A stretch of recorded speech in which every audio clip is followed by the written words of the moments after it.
আমাদের মাঝে সোহাগ নেই। তো কারো কোনো কিছু হয়েছে? হয় নাই। সবাই সবার আগের মতোই আছে। শুধু মাঝখান দিয়ে সোহাগ, সোহাগ যে ব্যক্তিটা সে নেই।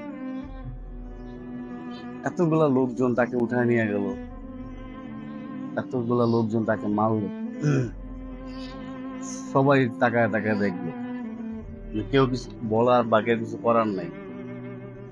এখন সেটা ঘুরাইয়া দিচ্ছে আগের পারিবারিক ঝগড়া ঝামেলা নিয়ে।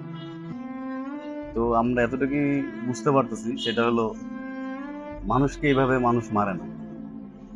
দেশে আইন আছে, দেশে আদালত আছে, সেটা বিচার করার জায়গা একটা আছে। কিন্তু একটা মানুষ আর একটা মানুষ এইভাবে যদি রাস্তায়, যাই হোক যেভাবে মারছে সবাই দেখছে।